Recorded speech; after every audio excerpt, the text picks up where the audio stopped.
legal team. We're representing President Trump, and we're representing the Trump campaign. When I finish, Sidney Powell and then Jenna Ellis will follow me, and we will present in brief the evidence that we've collected over the last, I guess it is 2 weeks. Also, Joseph Genever, Victoria Tenzing are here with me. There are a lot more lawyers working on this, but we're the senior lawyers, and Boris Epstein. So, I guess the best way to describe this is when we began our representation of the president, we certainly were confronted with a very anomalous set of results. The president way ahead on election night, 700,000 or 800,000 in Pennsylvania. Somehow he lost Pennsylvania. We have statisticians willing to testify that that's almost statistically impossible to have happened in the period of time that it happened. But of course, that's just speculation. As we started investigating, both our investigations and the very patriotic and brave American citizens that have come forward are extraordinary. Extraordinary number of people, extraordinary number of witnesses. And what emerged very quickly is there's not a singular voter fraud in one state. This pattern repeats itself in a number of states, almost exactly the same pattern, which to any experienced investigator, prosecutor, would suggest that there was a plan from a centralized place to execute these various acts of voter fraud, specifically focused on big cities, and specifically focused on, as you would imagine, big cities controlled by Democrats, and particularly focused on big cities that have a long history of corruption. The number of voter fraud cases in Philadelphia could fill a library. Just a few weeks ago, there was a conviction for voter fraud, and 2 weeks before that. And I've often said, I guess sarcastically, but it's true, the only surprise I would have found in this is if Philadelphia hadn't cheated in this election, because for the last 60 years, they've cheated in just about every single election. You could say the same thing about Detroit. Each one of these cities are cities that are controlled by Democrats, which means they can get away with anything they want to do. It means they have a certain degree of control over, certainly control the election board completely, and they control law enforcement, and unfortunately, they have some friendly judges that will issue ridiculously irrational opinions just to come out in their favor. So let's start with the specifics. Pennsylvania. In Pennsylvania, the margin of victory now for Biden, which is not a victory, it's a fraud, is 69,140 votes. The reality is that we are now at a count of 682,770 ballots, for which we have affidavits that there was no inspection of that ballot at the time that it was entered in the vote. It was a mail ballot. Mail ballots are particularly prone to fraud.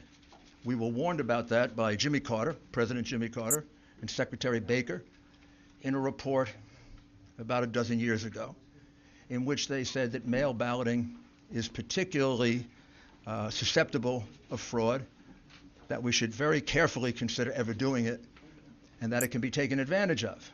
Justice Souter warned us of the same thing in a comment in an election law case. And even the New York Times wrote articles about how dangerous mail-in voting was. And this is the first time we ever did it en masse, and I think we proved that all three are prophets. It's not only susceptible to fraud, it is easily susceptible to fraud, particularly if you have a plan or scheme which sounds eerily similar to what Joe Biden told us a few days before the election, that he had the best voter fraud team in the world. Well, they were good. I don't know that they were that good because they made significant mistakes, like all crooks do, and we caught them. One of them was pushing out Republican inspectors. Every state, almost every civilized country, even Tanzania and places you wouldn't think of, have rules about inspectors, particularly for mail-in ballots. And why particularly for mail-in ballots? Because they can more easily be defrauded, and you can't check on it. People who have never done a mail-in ballot, I'm going to show you why it's so easy. Well, you fill out an envelope like this. You put your, usually in New York it would be your assembly district and the precinct in which you're voting. You fill out your name and your address, and you sign it. You then use an inner envelope, and you put the ballot inside the inner envelope. You seal it all, and you send it in. When it's being counted, almost invariably in the United States, up until the mass cheating that went on in this election, a Republican and a Democrat inspector, as well as others, if there are other parties, is allowed to watch the unsealing of this ballot. Used to go on all over America when we conducted honest elections. Because the only time you can ever find out if it's a fraudulent ballot is when it is looked at. The minute you approve this, it's thrown away, gone for eternity. The only thing left is the vote. That could have been Mickey Mouse. That could have been a dead person. That could have been not filled out properly. That could have been the same person 30 times. That could have been, and all these things have happened, by the way. That could have been nothing filled out. We never know. So, for example, the recount being done in Georgia will tell us nothing, because these fraudulent ballots will just be counted again because they wouldn't supply the signatures to match the ballots. So it means nothing to have counted these ballots because, for example, in Pennsylvania, where we have probably our most precise evidence, 682,770 of these ballots were cast, put in, and they weren't inspected, which renders them ballots that are null and void, cannot be counted, have to be removed from the vote. Why? For several reasons, not the least of which is that was basically only one of two places in the state where it was done.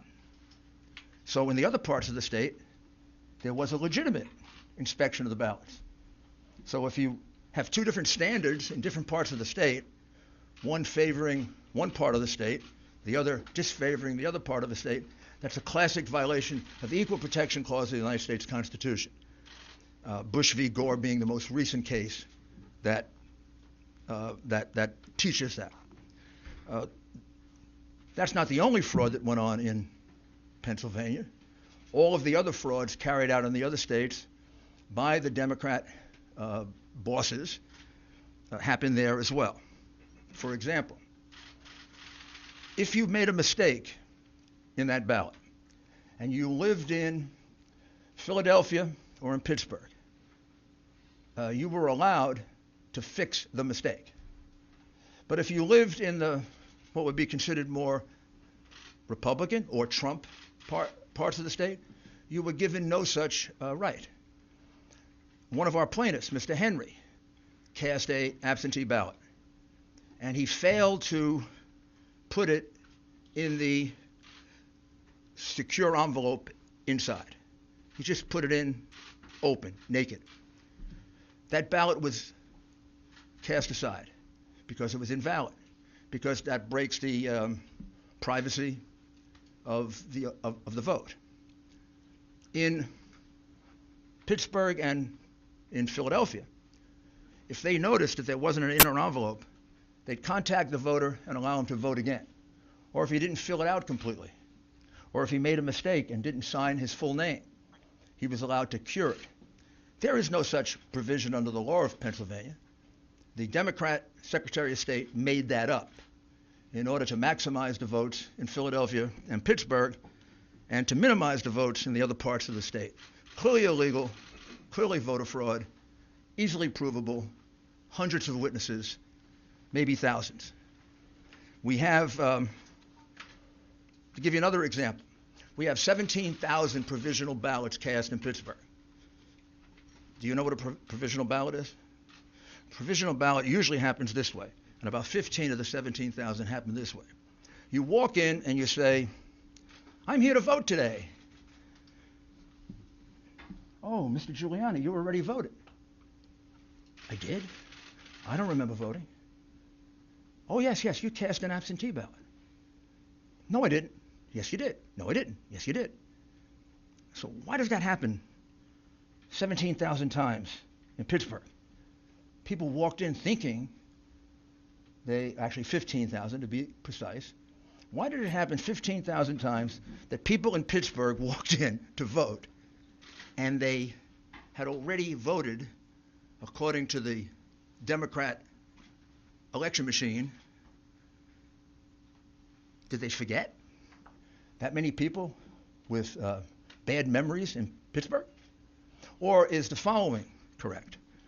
That as witnesses will testify, they were instructed by the Democrat bosses when they had a ballot in which there was no one registered, just assign it to somebody. Just assign it to Rudy Giuliani. So when maybe Rudy Giuliani won't show up to vote. And if he does show up to vote, we'll give him a provisional ballot. That is what we call circumstantial evidence of the fraud. The direct evidence of the fraud are the people who will testify that, in fact, that's what happened to them, as well as the 50 to 60 witnesses we have for the way they were treated and not allowed to inspect the ballots. They weren't just not allowed to do it. They were pushed. A few cases they were assaulted. In all cases, they were put in a corral so far away, probably the closest they got is from here to the back of that room. We could do like did you all watch My Cousin Vinny? You know the movie? It's one of my favorite law movies because he comes from Brooklyn. And when the nice lady who said she saw, and then he says to her, how many fingers do I got up? And she says, 3. Well, she was too far away to see it was only 2. These people were further away than my cousin Vinny was from the witness. They couldn't see a thing. Now, I don't know. You're going to tell me that 60 people are lying? They didn't just tell me this. They swore under penalty of perjury, which is something no Democrat's ever done. You don't even ask Biden about this. You don't put him under penalty of perjury. He doesn't even get asked questions about it. He doesn't get asked questions about all the evidence of the crimes that he committed. These people are under penalty of perjury. Their names are on an affidavit. They swear that they weren't allowed to carry out their function as inspectors. And it's not just a technical thing. There's a reason they did it. Why would you not allow people to carry out the function they've been allowed to do for 50 years, 60 years? Why wouldn't you allow inspections of those ballots? Because you knew you were going to use those ballots to catch Biden up. And you had a big road ahead of you. You had to catch him up for 700,000 to 800,000 votes that he was behind. And the only way you were going to do it was with the mail-in ballots. You couldn't have a Democrat and Republican inspector around. They don't even have Democrats watching it because they'd be afraid that there'd be honest Democrats who would say, you're cheating. So that takes us to Michigan, where there was an honest Democrat who said they were cheating. And we'll show you her affidavit, because I know you keep reporting falsely that we have no evidence, that we have no specific acts of fraud. That's because the coverage of this has been almost as dishonest as the scheme itself. The American people are entitled to know this. You don't have a right to keep it from them. You don't have a right to lie about it. And you are. I mean, you don't report to them that a citizen of this country, a very fine woman, who is willing to allow me to give you her name. I can't give you all these affidavits, because if I do, these people will be harassed, they'll be threatened, They may lose their job. They will lose their friends. We've lost lawyers in this case because they've been threatened. We've had lawyers that need protection. What's going on in this country is horrible, and the censorship that you're imposing is making it worse. But Jessie Jacob is an adult citizen and a resident of the state of Michigan. She's been an employee of the city of Detroit for decades. I know her age, but she can tell you her age. She was assigned to voting duties in September, and she was trained by the city of Detroit and the state of Michigan. She was basically trained to cheat. She said that I was instructed by my supervisor to adjust the mailing date of these absentee ballot packages to be dated earlier than when they were actually sent in. The supervisor made that announcement for all workers to engage in that fraudulent practice. That's not me saying that. That's this American citizen saying that under oath. I don't know. Maybe you could say she's lying, but you can't say there's no evidence. This is what we call evidence. This is direct evidence, not circumstantial. I tried many, many cases, as did all my colleagues here. You put a witness on a witness stand, the witness is testifying to their own knowledge. This witness goes on the witness stand and she will say, I was told to adjust the date on the absentee ballots. I witnessed election workers and employees going over to the voting booths with voters in order to watch them vote and coach them for whom to vote. Completely illegal. She will testify to that. I don't know. Biden's people can cross-examine her, but you can't just throw it away. Gee, there's no evidence. Next time you say that, you'll be lying. Because there is evidence. This, oh, by the way, this is public. You can all get it. It's attached to the complaint in Costantino versus the city of Detroit. Then she was instructed by my supervisor not to ask for a driver's license or any photo ID when a person was trying to vote. Don't ask for identification. Why would you not ask for identification? Because you knew that a lot of people not entitled to vote were going to come in and early vote. Because you knew that illegal immigrants were going to be allowed to vote. You knew, if you lived in Philadelphia, unless you're stunad, that's an Italian expression for stupid, unless you're stupid, you knew that a lot of people were coming over from Camden to vote. They do every year. Happens all the time in Philly. It's about as frequent as getting beaten up at a Philadelphia Eagle football game. Happens all the time. All the time. And it's allowed to happen because it is a Democrat, corrupt city. And has been for years. Many, many years. And they carried it out in places they could get away with it. They didn't carry it out in neutral places. They didn't carry it out in Republican places. They didn't carry it out where the law is respected. They carried it out in a corrupt city where the district attorney releases criminals en masse, which is why it has so much crime. She also said, I observed a large number of people who came to the satellite location to vote in person, but they had already applied for and submitted an absentee ballot. So she observed a lot of people voting twice. Again, this is Jessie Jacob, not me. I was instructed not to invalidate any ballots and not to look for any deficiency in the ballots. Why would you do that? Because you're cheating. On purpose cheating. Intentionally cheating. You're cheating as an institution. This is an instruction from the election commissioner or the employer to the worker. Don't look for any deficiencies in the ballots. I was instructed not to look at any of the signatures on the absentee ballots. If she was instructed not to look for any of the signatures on the absentee ballots, why the heck do you sign it in the first place? In order to identify it. She was instructed not to do that because many of the absentee ballots were fraudulent, and they knew that, and they didn't want to have a count of that.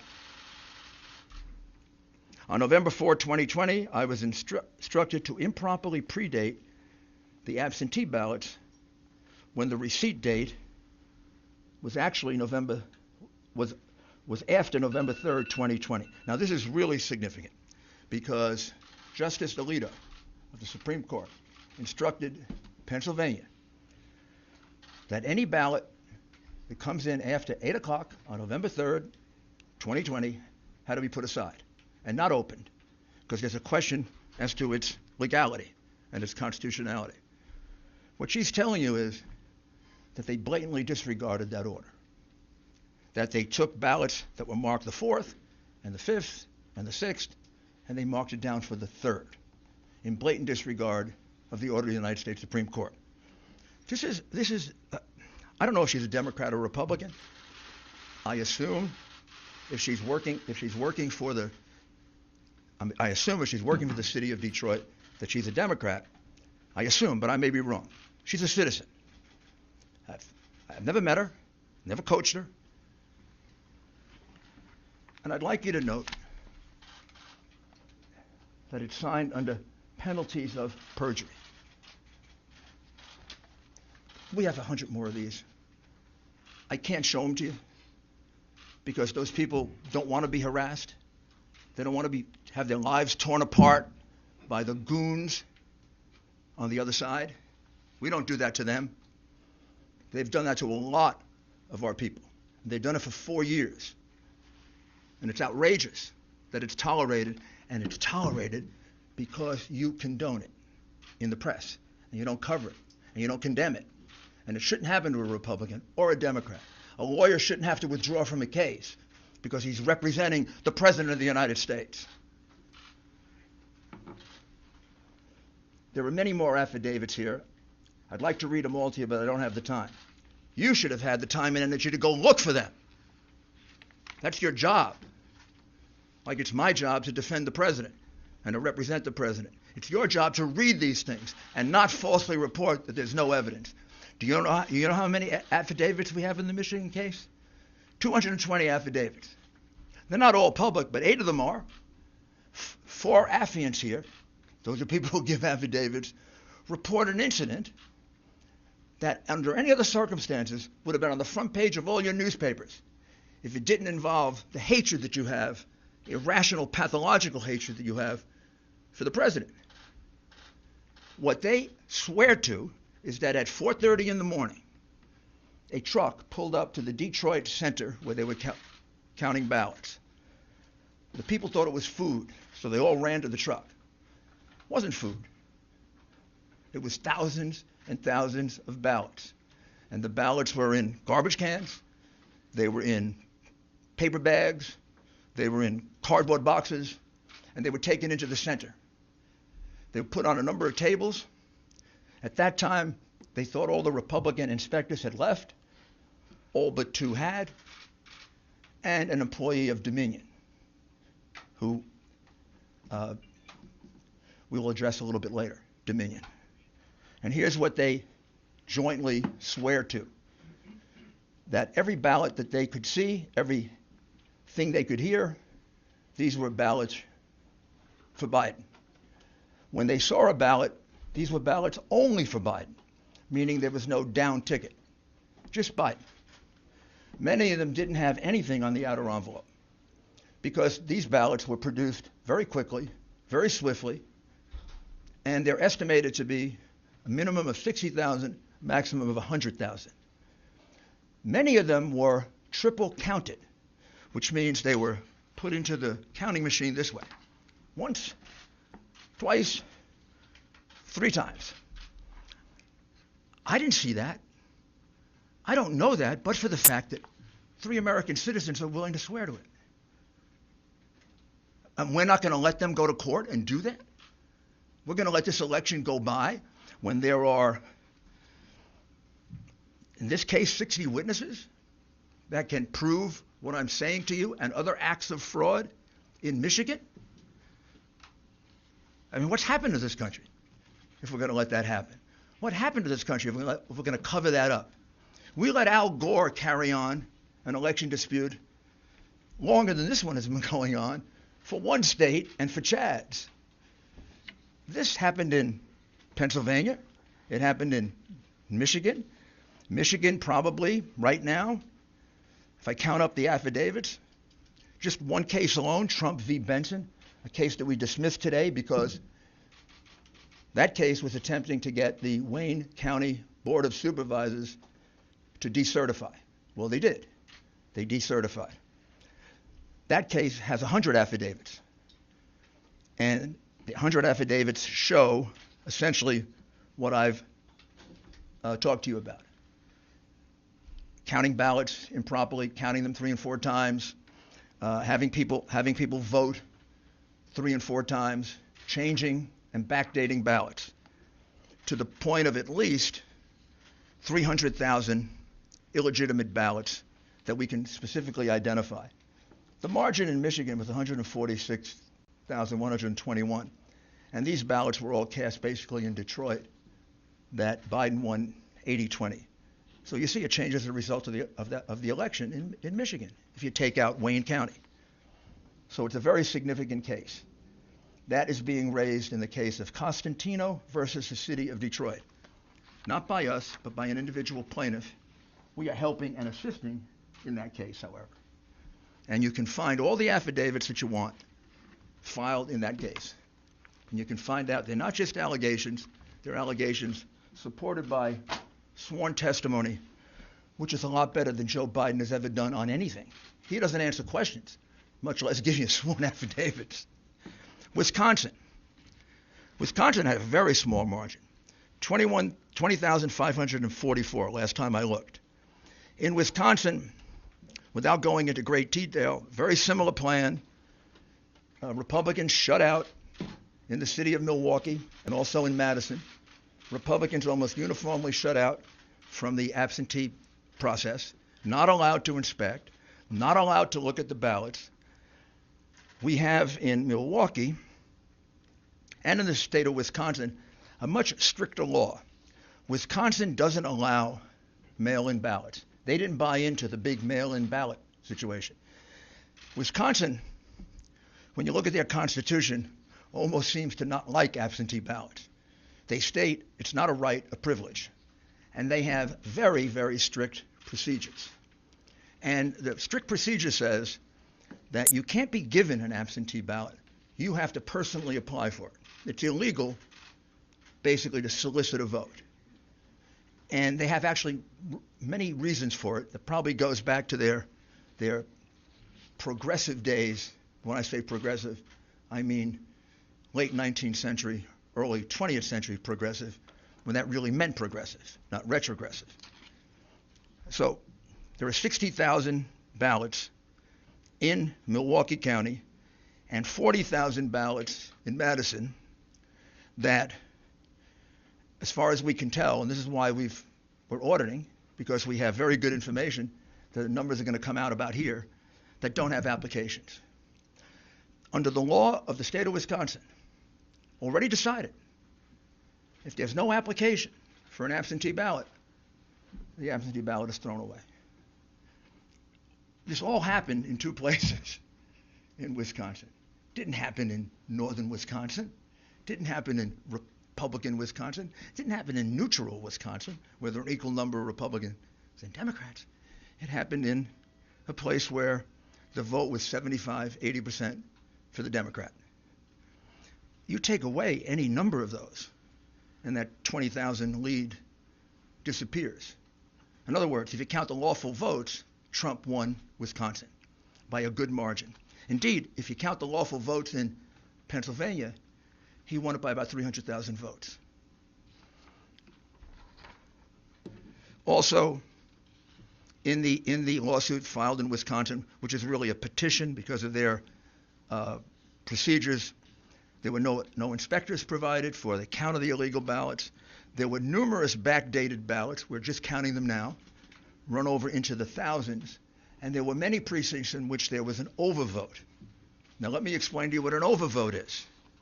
which is something you should have explained to the American people, because it's about the clearest circumstantial evidence of massive fraud that you can have. An overvote is if 200% of the people who are registered in a district vote. Think about that. 200% of the registered voters in a district vote. What does that mean? That means somebody voted twice. That means somebody who's not entitled to vote voted, an illegal, a person from another city or state, a person who's not registered.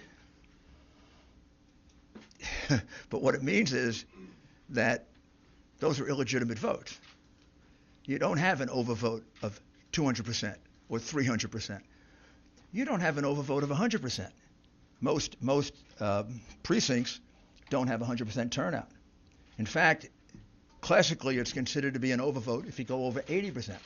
Well, in Michigan and Wisconsin, we have overvotes in numerous precincts of 150%, 200%, and 300%.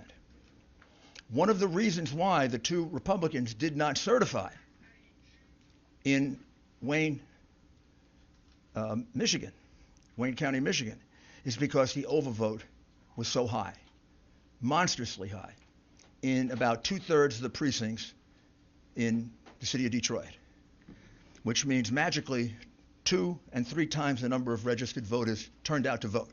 In fact, we have precincts in which 2 times the number of people who live there, including children, voted. That's absurd. The frustration of this is, what I'm describing to you is a massive fraud. It isn't a little teeny one. It isn't, 100 votes switched here or there. Georgia, we're about to file a major lawsuit in Georgia. That'll be filed probably tomorrow. I don't need to go through it. Virtually the same things I've told you before. In the city of Atlanta, Republicans were not allowed to watch the absentee mail-in ballot process. Inspections completely cast aside. And we have numerous double voters. We have numerous out-of-state voters. And we have specific evidence of intimidation and changes of vote. That'll all be in the lawsuit that comes out tomorrow. Arizona is a state that we're looking at very, very carefully. I would say we're probably going to bring a lawsuit in Arizona. More than probably. I think we are going to bring a lawsuit in Arizona. We're still collecting that evidence. And the state that we're looking at that would surprise you is we have very, very significant amount of fraud allegations in the state of New Mexico, and we have a significant number of allegations in the state of Virginia. I don't know yet whether the number in Virginia will reach the number that can turn the election. In the states that we have indicated in red, Georgia, Pennsylvania, Michigan, Wisconsin, Nevada, and Arizona, we more than double the number of votes needed to overturn the election in terms of provable illegal ballots. All you got to do to find out if I'm misleading you at all is to look at the lawsuits. Look what's alleged. Look at the affidavits. Maybe we can supply more affidavits. In order to do it, I have to get permission from the people. But in the materials I have here, there are at least 10 that come from citizens. We have 1,000 at least. And we're getting more every day. And there are other aspects of this fraud that at this point I really can't reveal. This is really enough. It's enough to overturn any election. It's disgraceful what happened. And I'll conclude by asking you to just think about this for a minute. What happened on the morning of November 3rd when they were going to count this new kind of ballot, this mail-in ballot? Did every Democrat leader in Pennsylvania and in Michigan and in Wisconsin and in Georgia and in Nevada and in Arizona, they all wake up and all separately have the same idea? Did they all separately have the idea that we're going to put Republican inspectors in pens? We're not going to let them look at mail-in or absentee ballots? They all independently come up with that. Like just by coincidence.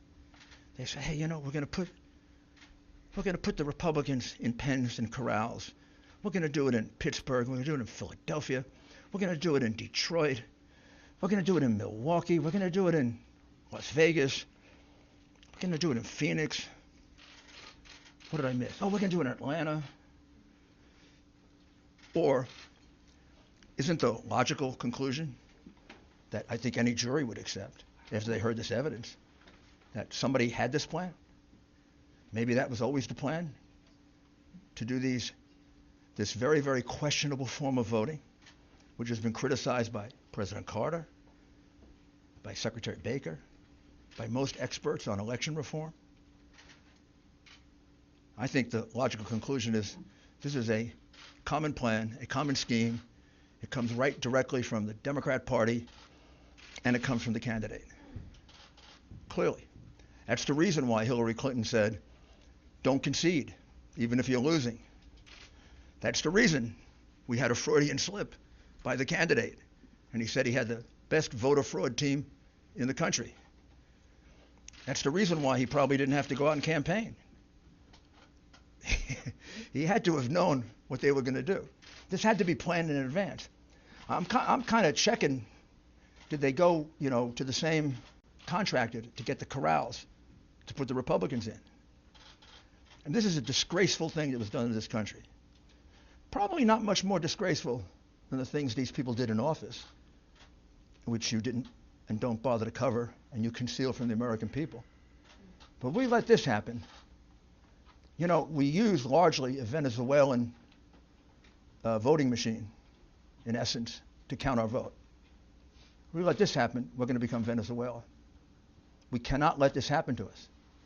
We cannot allow these crooks, because that's what they are, to steal an election from the American people. They elected Donald Trump. They didn't elect Joe Biden. Joe Biden is in the lead because of the fraudulent ballots, the illegal ballots that were produced and that were allowed to be used after the election was over. Give us an opportunity to prove it in court, and we will.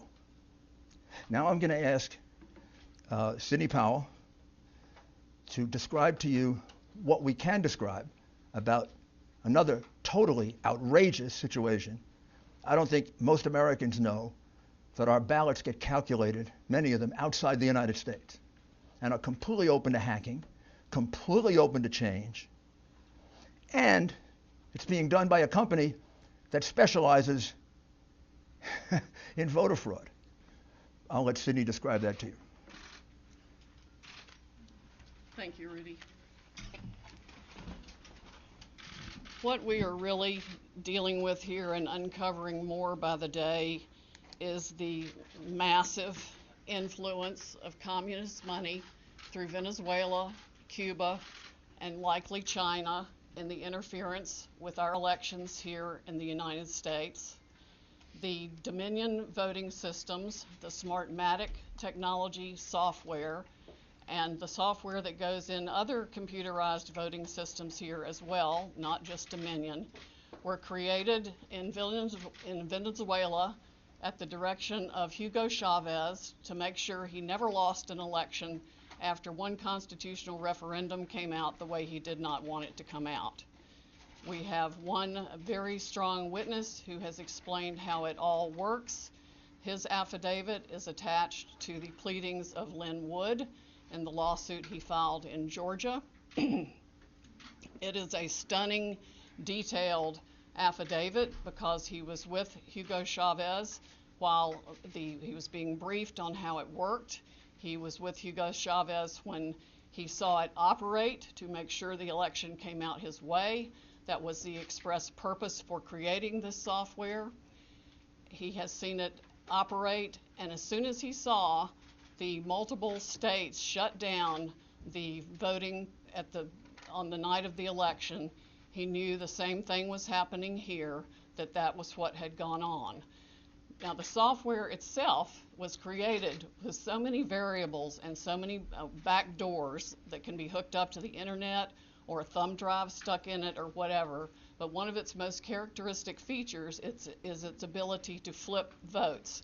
It can set and run an algorithm that probably ran all over the country to take a certain percentage of votes from President Trump and flip them to President Biden, which we might never have uncovered had the votes for President Trump not been so overwhelming in so many of these states that it broke the algorithm that had been plugged into the system. And that's what caused them to have to shut down in the states they shut down in.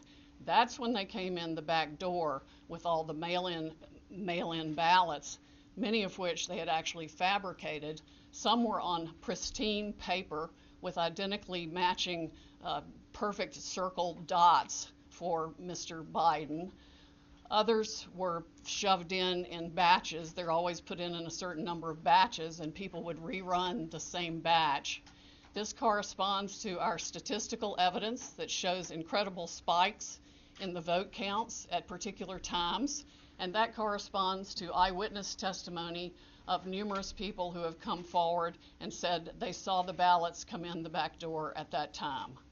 Notably, the Dominion executives are nowhere to be found now. They are moving their offices overnight to different places. Their office in Toronto was shared with one of the Soros entities.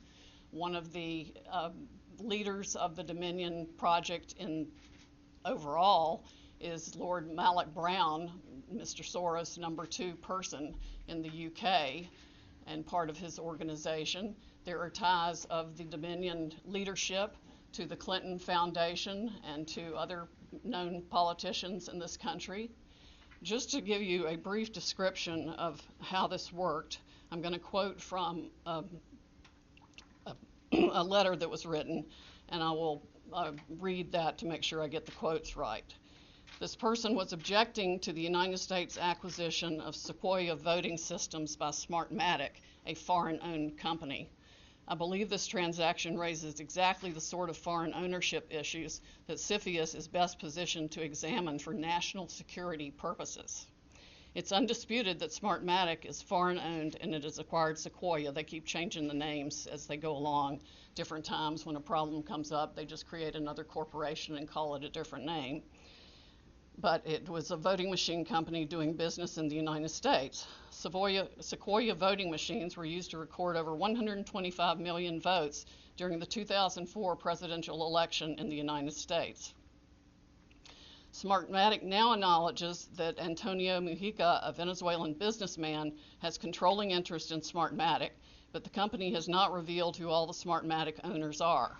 According to the press, Smartmatic's owners are hidden through a web of offshore private entities, and that is in fact true. Smartmatic has been associated with the Venezuelan government led by Hugo Chavez, which is openly hostile to the United States, and of course, as we all know, communistic and really brutalizing its own people. The system has been continued there by Mr. Maduro and ensured his election. Smartmatic's possible connection to the Venezuelan government poses a potential national security concern in the context of its acquisition of Sequoia, because electronic voting machines are susceptible to tampering, and insiders are in the best position to engage in such tampering.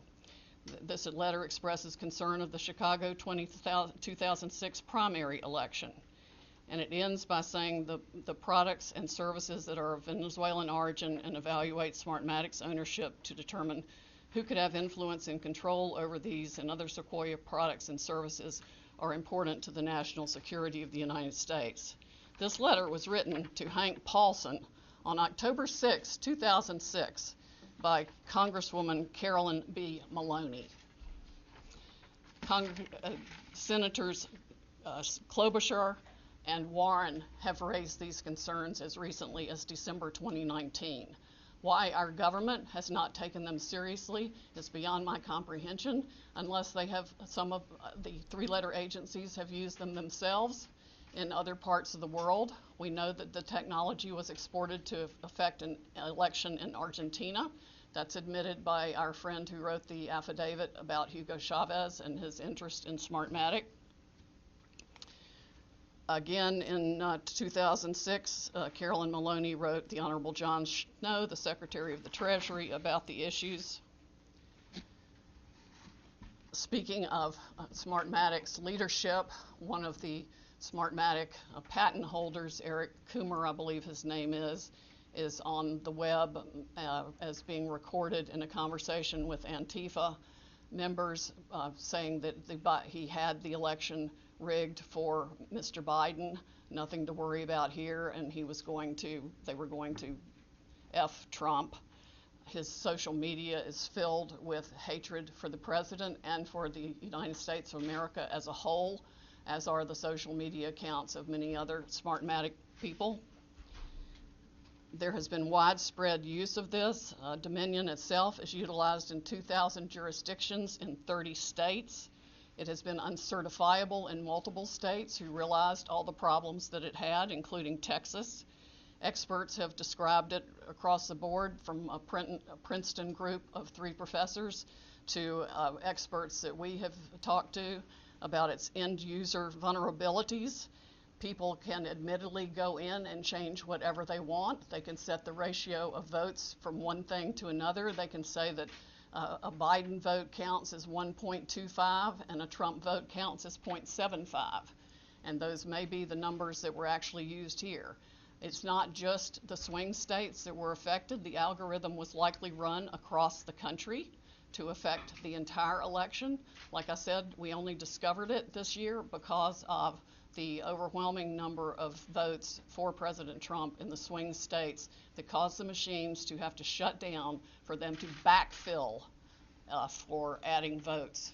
We have evidence of different numbers of votes being injected into the system, the same identical, unique 6-digit number multiple times in at least 2 states that we've analyzed so far, and I'm talking about like 341,542 votes for Biden and 100,012 for Trump. There's no explanation, no logical explanation for the same numbers being injected 20 minutes apart into the machine. The software manual itself, you can download it from the internet, and I would encourage you all to read it because it specifically advertises some of these things as features of the system. Why it was ever allowed into this country is beyond my comprehension, and why nobody has dealt with it is absolutely appalling. The machines were easily accessible to hackers. There's video on the net that it will explain to you how a kid with a cell phone can hack one of these voting machines.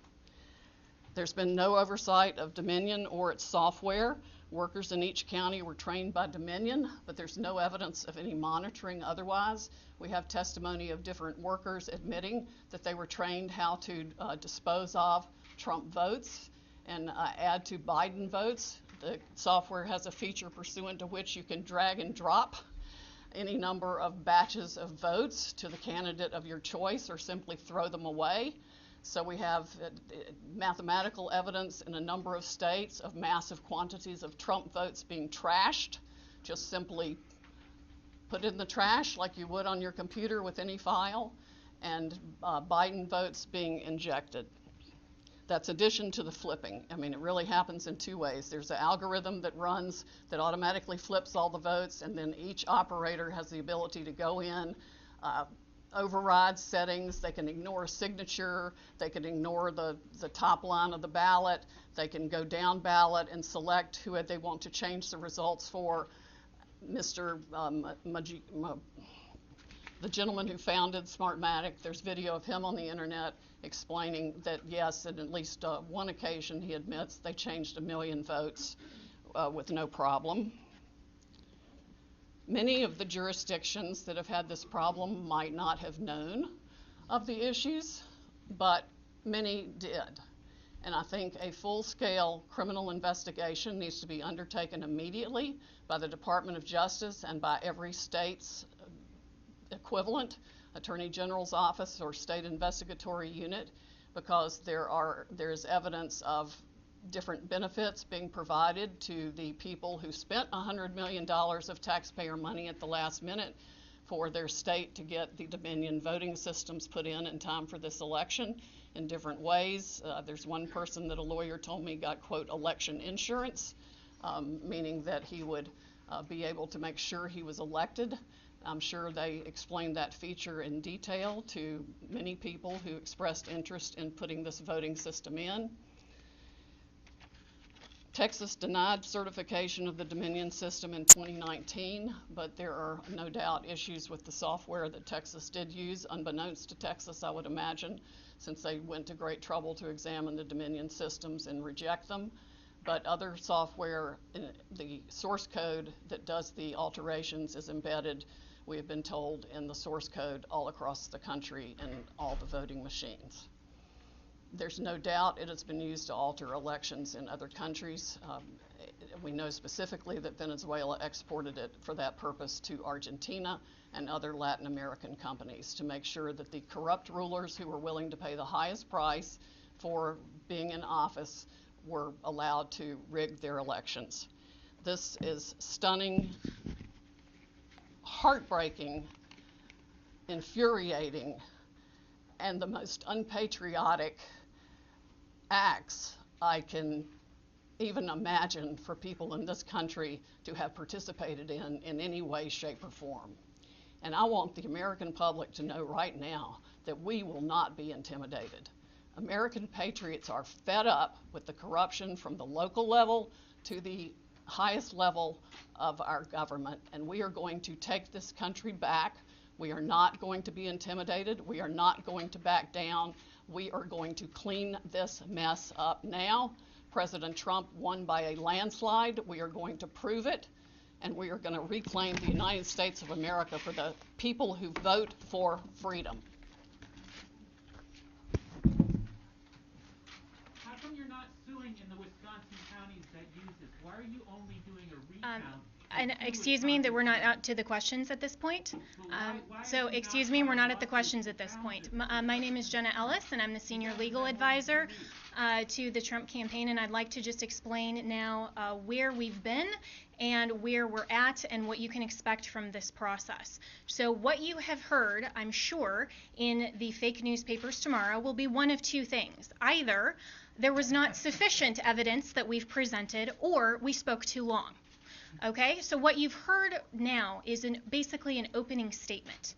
This is what you can expect to see when we get to court to actually have a full trial on the merits, to actually show this evidence in court and prove our case. This is not a Law and Order episode where everything is neatly wrapped up in 60 minutes. For those of you who are here in this room or have maybe tuned out in other networks, clearly you've never been court reporters.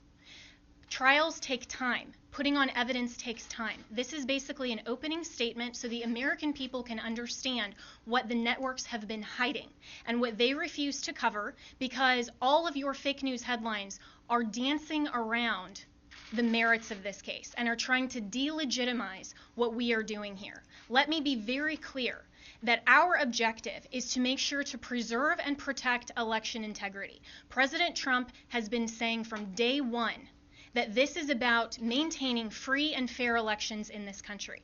It is not about overturning an outcome. It is about making sure that election integrity is preserved, and every American should want that. If every American is not on board with that, you have to ask yourself why. And if your fake news network is not covering this or allowing you to cover it fairly and accurately, you should ask yourself why. This is absolutely a legitimate legal basis. We have been asked to provide an entire case that generally would take years in civil litigation. I've been a prosecutor. I have tried cases with far simpler facts. One thing happened in a matter of minutes, and it still takes days. And we go through a jury process. This is the court of public opinion right now. We are not trying our case in the court of public opinion, because if we were, we would get unbiased jurors. I would strike 99% of you from the jury, and I would be allowed to because of the fake news coverage you provide. You are not unbiased jurors. And until you step out of your role as a journalist and actually go into a courtroom and you are a judge on a bench that has sworn an oath to be unbiased in our separation of powers, then your opinion does not matter. The facts matter, the truth matters, and if you are fair reporters, you will cover that fairly and appropriately, and you will allow coverage of our media team. here and our legal team. That is absolutely shocking that all you cover are around the margins, and I've seen all of you taking pictures right now, and I can anticipate what your headlines are going to be. If you are not willing to talk about the evidence that has been presented, then that is absolutely unacceptable for journalistic standards. This is an opening statement. This is something where we have told you what the evidence will show, and we have given you a brief description. That happens in a courtroom all the time, where that's not the fact-finding process. That is just an overview. That is what we have given you today because the American people deserve to know what we have uncovered in the last couple of weeks. Remember, this is such a short time frame. And this is an elite strike force team that is working on behalf of the president and the campaign to make sure that our Constitution is protected. We are a nation of rules, not a nation of rulers. There is not someone that just gets to pick who the next president is outside the will of the American people. And that is our task, because when we talk about voter fraud, it's actually election official fraud. That cannot stand. The Constitution requires that the state legislatures are the ones that make election law. It still has to go by the U.S. Constitution.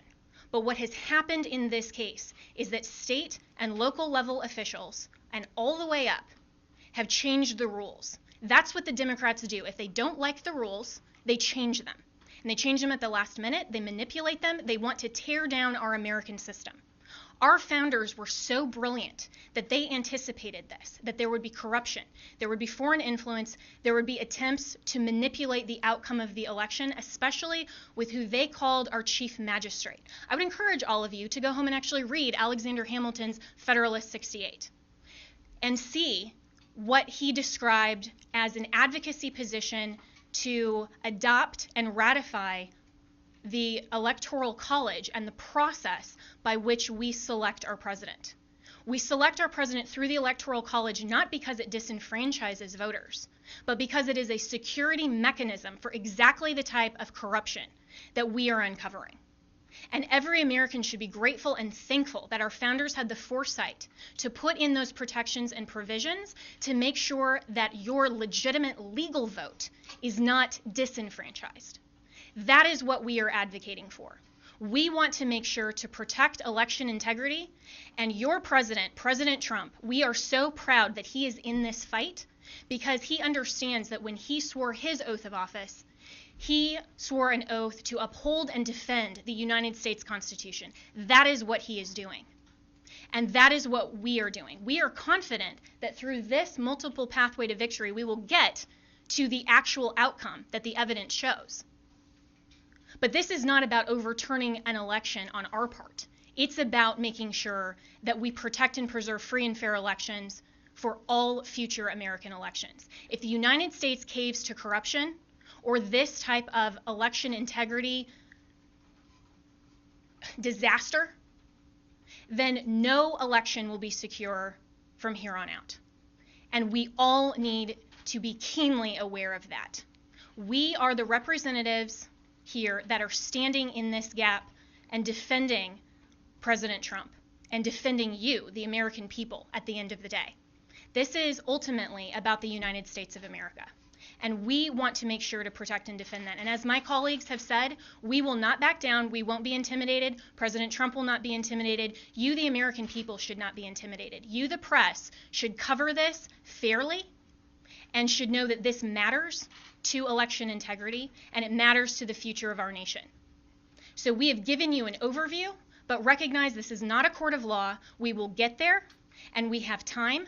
And we have constitutional provisions that will step in when we show the corruption and the irredeemably challenged and overturned votes that are absolutely corrupt in all of these counties.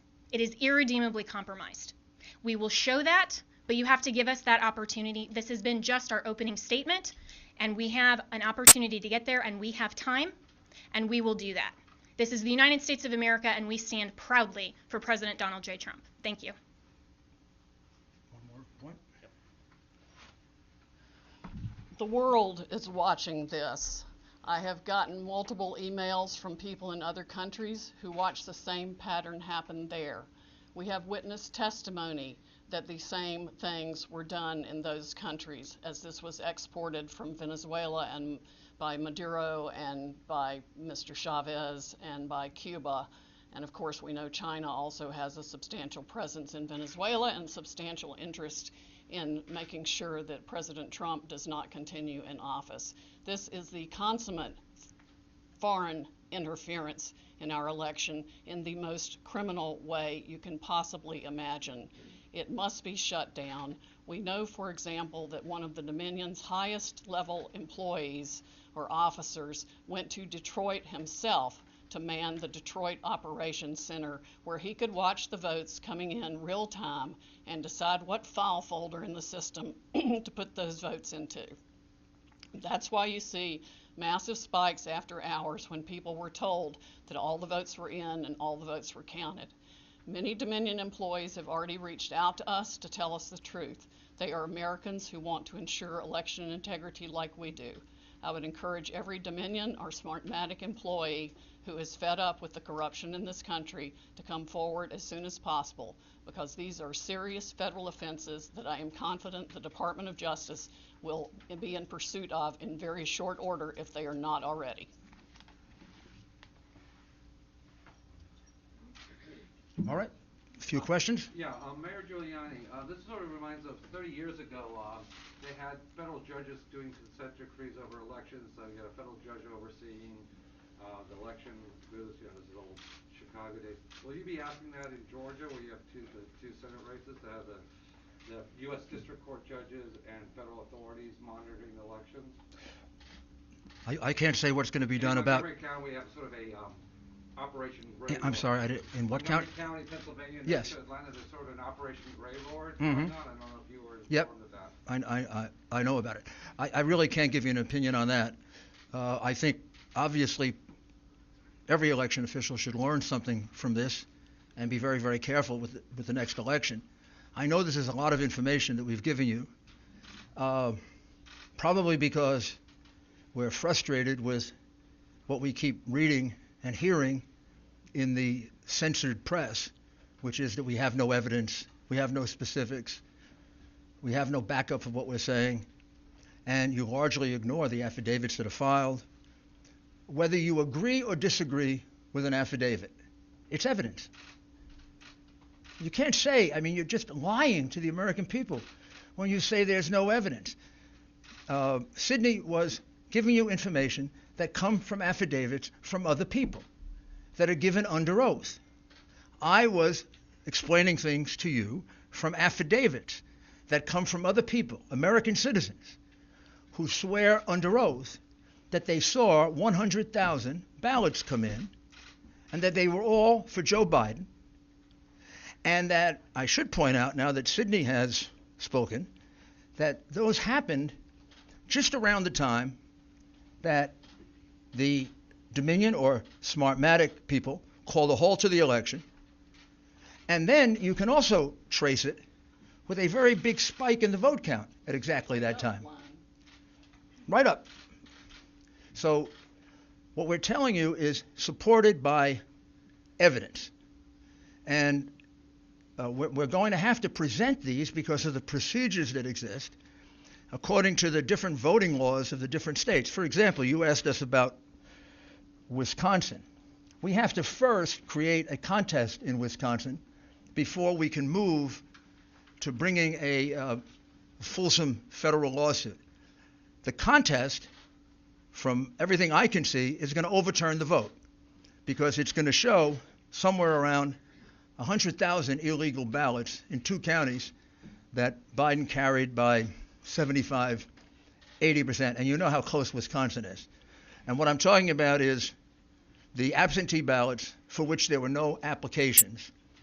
And that's not just a small matter. The reason for the application and the reason to keep all these things together is precisely to avoid what the Democrats did in this election, which is to misuse the absentee ballot process and the mail-in ballot process in order to cheat.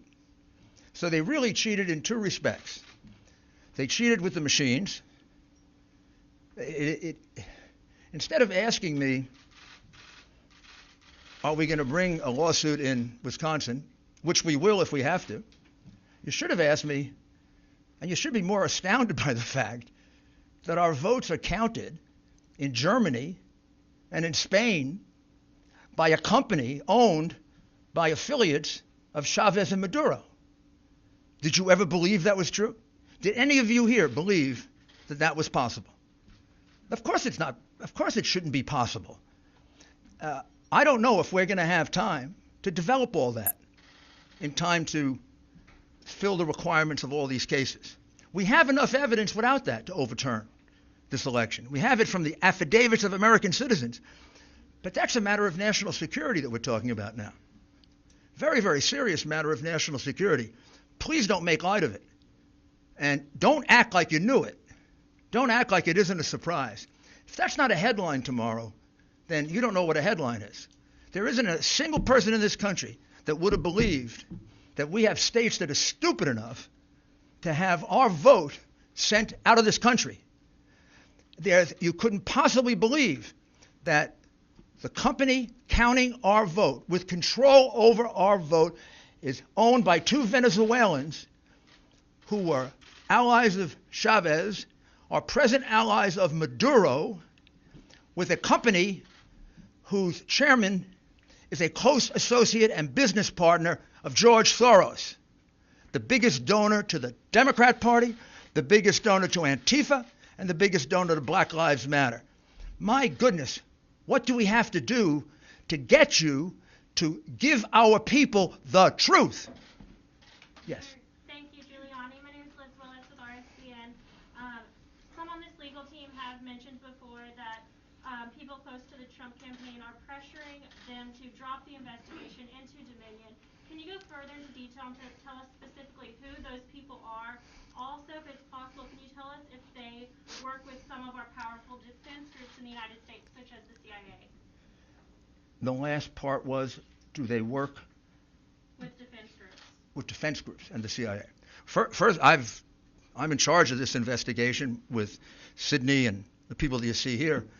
There's been no pressure to stop investigating Dominion. No one's in fact, there's pressuring y'all to stop. no, there's pressure to go as fast as we can. I mean, I think there was uniform shock when we first heard it. I think when I first heard it, I didn't believe it until Sydney showed me the documents.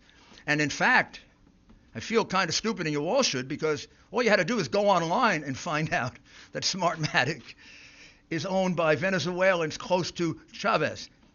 You can Google it. Well, unless they take it down. I preserved it, so you can find it.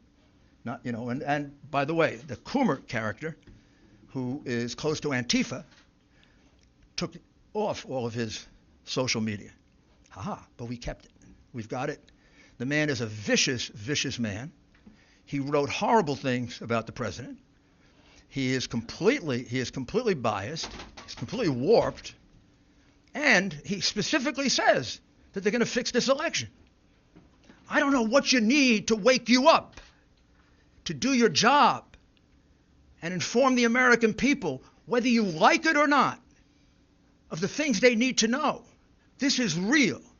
It is not made up. There's nobody here that engages in fantasies. I've tried 100 cases.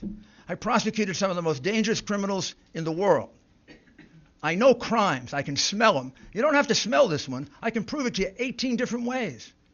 I can prove to you that he won Pennsylvania by 300,000 votes.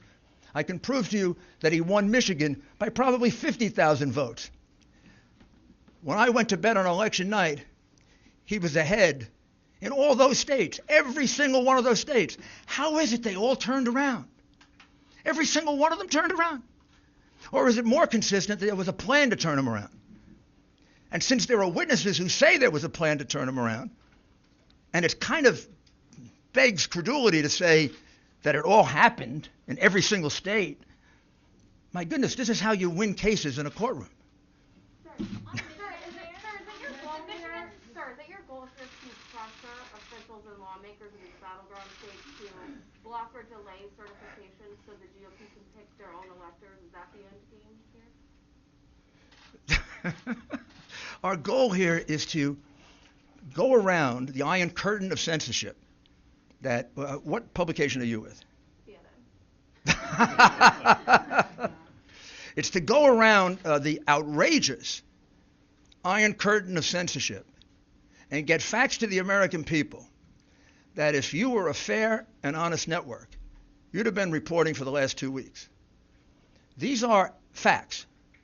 These are things that actually happened. These people really wrote these affidavits. These affidavits are really part of the public record. You're concealing them, you're covering them up, and our role here is to do your job because you don't do it. Chanel? Mr. Mayor, thank you, and to Ms. Howell as well. Where is our FBI? And have they expressed any interest whatsoever in looking into allegations of voter fraud and election fraud that you have pointed out in these 6 states? Come on, you have to have a little humor. We have witnesses who have actually reported. Where things are to you, the FBI? And nothing's happened as a result of it. I don't know where the FBI has been for the last 3 years. I have no idea where the FBI has been for the last 4 years.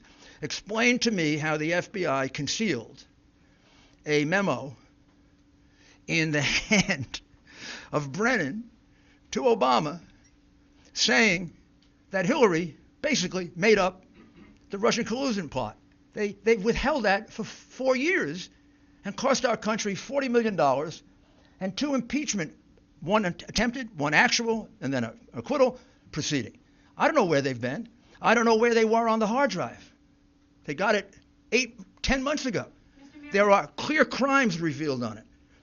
Didn't do anything with that. I don't know where they are now. Our country has had its ballots counted, calculated, and manipulated in a foreign country with a company controlled by friends of an enemy of the United States. What do we have to do to get the FBI to wake up? Maybe we need a new agency to protect us. I have no idea. If I may speak for just a minute. In terms of the level of corruption we are looking at here, we have no idea how many Republican or Democratic candidates in any state across the country paid to have the system rigged to work for them. These people didn't do this just to take control. They make one heck of a lot of money off of it. Think about the global interests behind your own news organizations. Think about the pressure being brought to bear from the social media companies to shut down free speech on any challenge to the election. This is a massive, well-funded, coordinated effort to deprive we the people of the United States of our most fundamental right under the Constitution to preserve this republic that we all cherish. It is of the greatest concern. It is the 1775 of our generation and beyond. Sydney, speaking Yes. of our votes being held and processed, tabulated overseas, there's reports that there was a piece of hardware, possibly a server, picked up in Germany. Is that true, and is it related to this? That is true. It is somehow related to this, but I do not know whether good guys got it or bad guys got So it. we don't know who picked it up. Why are Cindy, you, I have a why are you question not on- Cindy, requesting a this is, recount in Wisconsin where the can I counties ask that Cindy? use Dominion This is systems? I can only hear one person at the time. I'm going to take the one with the hands raised. I'm with Just the News, with Yes. Gonzalez Outlet. So question for you, Sydney. First, on the issue of the machines, do you plan to have, are you seeking a court order to either seize or subpoena or just to gain access to any of these machines in any of these contested districts? Have you begun that process? And when can we expect a timeline on that? And then for you, Mr. Mayor, you mentioned in Wisconsin and in Michigan these issues of overvoting. Where can we learn more about this? You're saying 150, 200%? Up to 350% in some Sure. places. Where would we get access to that data? And then to what extent were those people who showed up to vote in person? Because in Michigan, for example, they did allow same-day registration. Yes, well, the same-day registration causes problems with the vote signature and the registration itself. That's a whole different system that makes it impossible really to validate the signature. I mean, one person could sign the same name. I could sign John Smith, I could sign Kay Smith, I could sign, on both things and run 50 ballots that way. and we've got some evidence of that being done as well. Rudy, do you want to speak to the other part of it? Sure. We have now 3 overvote analyses done. One for Pennsylvania, one for Michigan, and one for Wisconsin. We're in the process, Georgia. We're in the process of doing the others. I'll check to see if it's appropriate for us to make it public. Well, I imagine it is, but you could actually do it. Yeah. You could do it yourself. A lot of the analysis comes from the real-time data that came through to the news medias the night and following the election. And some entrepreneurs out there have started crunching data themselves, in addition to multiple experts who could easily recognize, with the mathematical brain that I do not have, the beyond explicable deviations to the point of mathematical impossibility that 186,000 votes come in at once, all for Joe Biden. That's like flipping a coin 186,000 times and it lands on heads every time. That does not happen. There is no reasonable explanation for the upshoots, the straight lines up. I'm not even talking about an angle. I'm talking about some massive straight lines up in the vote tallies in the middle of the night after they've supposedly stopped counting. And that's when the Dominion operators went in and injected votes and changed the whole system. And it affects votes around the country, around the world, and all kinds of massive interests of globalist dictators, corporations, you name it. Everybody's against us except President Trump and we the people of the United States of America. You've spoken of unleashing the Kraken. Is the country ready for this? I mean, Americans should be astonished at what you're saying here today. Is the country on the verge of an electoral breakdown? We've already had it. We have already had that electoral breakdown. But the Constitution, as Jenna explains, has provisions in it for how you fix this. And there should never be another election conducted in this country, I don't care if it's for local dog catcher, using a Dominion machine and Smartmatic software. We've got to have an American company that uses paper ballots that we can all verify so every one of us can see that our vote is our vote. Why are you not requesting recounts in Wisconsin counties that use Dominion software? You're requesting recounts in 2 counties that don't use the software at all. Because this case is not only about, remember, this case didn't begin with Dominion. This case began, and this case can be proven the old-fashioned way. It can be proven based on just good old-fashioned democratic tactics that go back to Mayor Daley in the 1960s, when he held the vote back in Chicago so that he could elect John F. Kennedy. Or as recently as last year, when they held the vote back in Palm Beach County and Broward County in order to see if they could steal that election for the Senate and governor, and then got caught manufacturing ballots. Democrats have been doing this for years on a small scale. When they passed the mail-in voter statute, which all of a sudden multiplied by 10 times the number of mail-in votes, they realized they could have a field day. They could do precisely what Jimmy Carter and Secretary Baker warned us about. All you have to do is own an election board, and you can get away with it. And unlike what Sydney is talking about, where you could have a paper trail, a paper ballot, I tried to point out to you, the minute that you separate the outer envelope from the ballot, you can no longer trace it, which is why the count, whatever the count in Georgia today is totally ridiculous. They're counting the same fraudulent ballots one more time. Yeah. And we're still very close.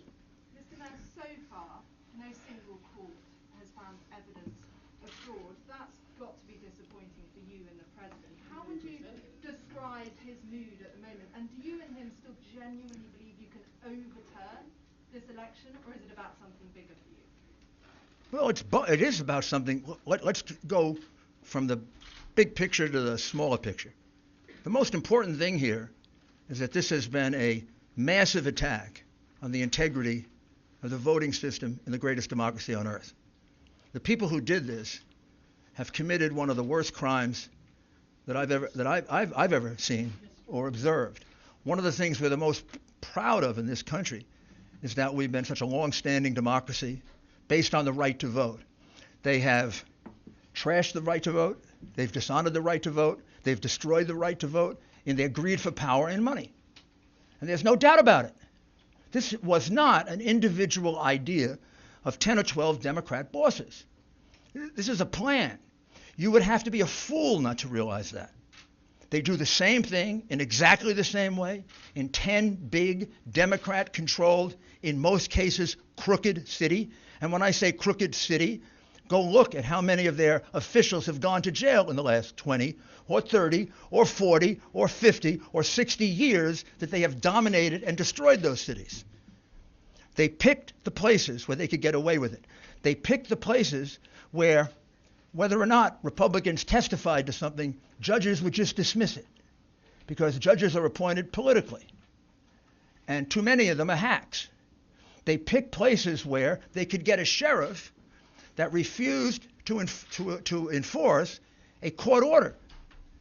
When we got a court order that we could be 10 feet closer, our representatives were told, if you try to do it, I'll arrest you. You're painting a portrait of a national conspiracy, suggesting that Joe Biden was actually part of that. Part one, it began as a national conspiracy. Clearly, that evidence emerged very, very quickly. The minute I saw that it was the same thing in 10 states, just using logic, I said this can't be an accident. And then what I was surprised about is the dimension of it. I mean, not inspecting almost 700,000 ballots is astounding. If you're suggesting that Joe Biden was part of that conspiracy, I just wonder what your evidence is. Honestly, I don't know what Joe Biden is aware of or not aware of. And I mean that as a lawyer, not trying to be cute. I've watched him. I've observed him. I honestly don't know how much he's aware. I don't know how much he decides and how much things are decided for him. So Let me address one other thing to your question about the process. Your question is fundamentally flawed when you're asking where is the evidence. You clearly don't understand the legal process. What we have asked for in the court is to not have the certification of false results. And so to say, hold on a minute, we have evidence that we will present to the court. We haven't had the opportunity yet to present that to the court. We're giving you an overview and a preview of what we've discovered, but no court yet we've had that opportunity. So when we have fraud allegations pending. So what we've asked for are temporary restraining orders or injunctions to not certify false results. We're very happy that Michigan, the reason we dismissed that lawsuit today is because the Michigan county in Wayne County, they're not going to certify that because 71% of counties have inconsistent data. No person in this room or in this country should want states to rush through and coronate a president with false results. We have to make sure that the results are accurate. That's what we will prove. Two more questions. The Secretary of State says that can't actually happen, that those votes can't be rescinded, and that the certification in Michigan currently stands. The Secretary of State where? In Michigan. Yeah, well, there are problems in Michigan. Follow the money. Follow the political party, ma'am. I mean, you're actually seriously going to want me to take seriously the Secretary of State of Michigan? When the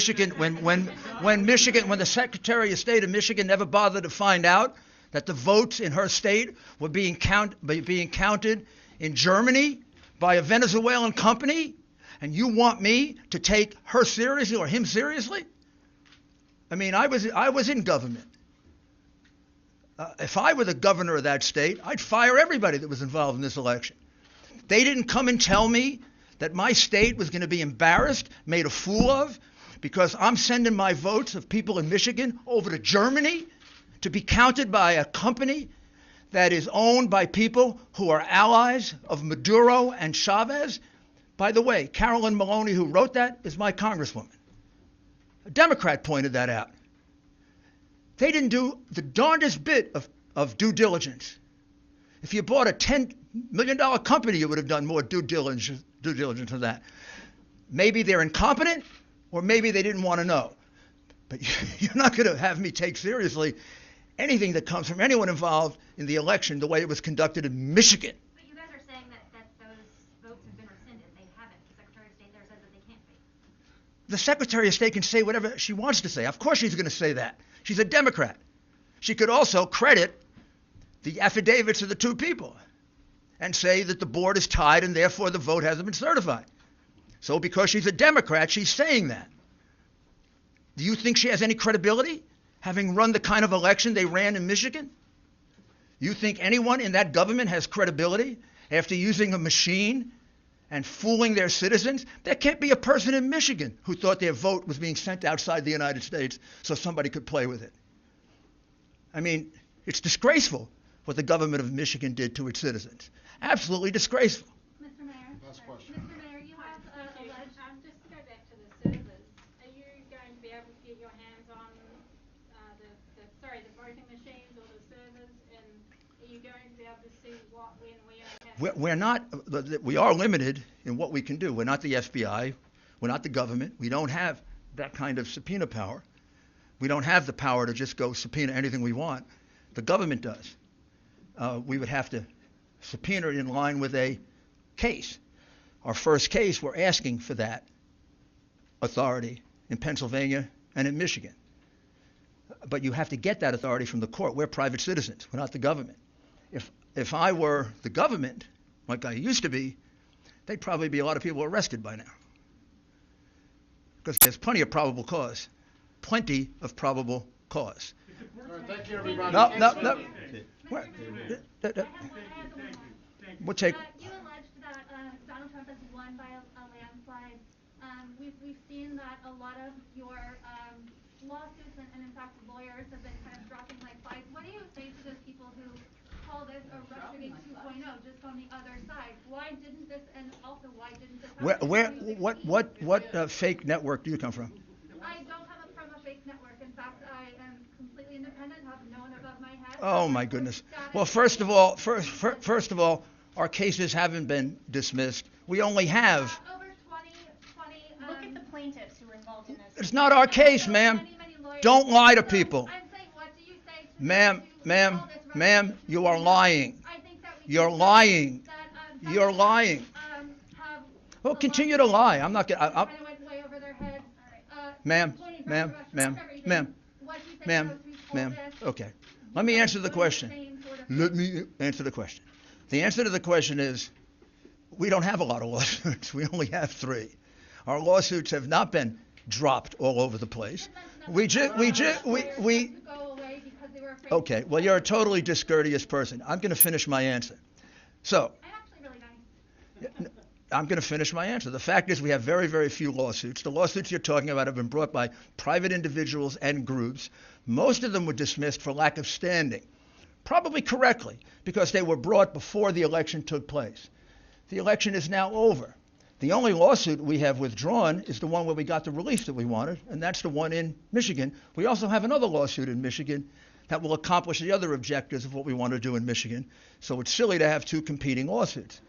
The only lawyer that left a case left because he was threatened. His family was threatened. His children were threatened. And so was the other lawyer. Yeah, that's true. We have a little difficulty getting lawyers because our lawyers get threatened with being killed because of the ridiculous way in which you cover this and the ridiculous way in which you cover. You haven't seen how I've covered this. Now, I'm not talking about you. I'm talking about everybody, but I get a pretty good sense from the way you handle yourself, how you cover it. All right, we're finished with you now. One last question. One last question from a... One last question. One last question. One last question from a reasonable civil person. Yeah, you are not. Yes. I'm not a reasonable person? No, her, she isn't. Okay, all right. Well, we'll find out. I'm from the Daily Caller, for the record. Oh, there we go. If the Great. courts don't let you present these cases like Jenna just said, will you give the entire bulk of the evidence to the media to review? And if so, when? Or are you going to drag this thing out like the Hunter Biden hard drive again? We're not going to drag it out. I mean, it's ridiculous for you to say we're dragging it out.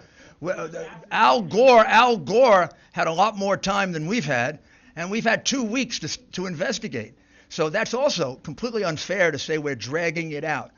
Also, if we're going to present things in court, if we present it to you, judges are not going to be very happy with us. And finally, I have to tell you, our witnesses don't want to be exposed to the tender mercies of a vicious press. I have great difficulty getting those witnesses that I did reveal to allow me to do it. They don't trust you. They don't like you. They think you put their lives in jeopardy with the spin that you put on what's going on here and with the unfairness in which you cover it. It's not easy to reveal the things that they tell me. So the answer is no. The answer is I can't do it because I can't put a witness's life in jeopardy or a person who thinks their life in jeopardy. This woman tells me we have lawyers dropping out of the case.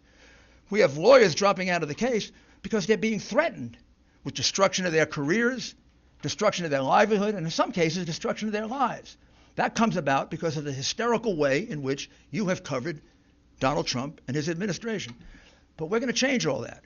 We're going to go to court. We're going to prove it in court. I would love to release all the information that I have. I would love to give it to you all. Except most of you wouldn't cover it. A few of you would. And then we'd have half the American people probably informed. The censorship that is going on in this country right now by big tech and by big media is almost as dangerous as the election fraud that we're revealing. Maybe just as dangerous. We're headed to a very bad place. And it is not inappropriate that a Venezuelan company counted our votes. Thank you.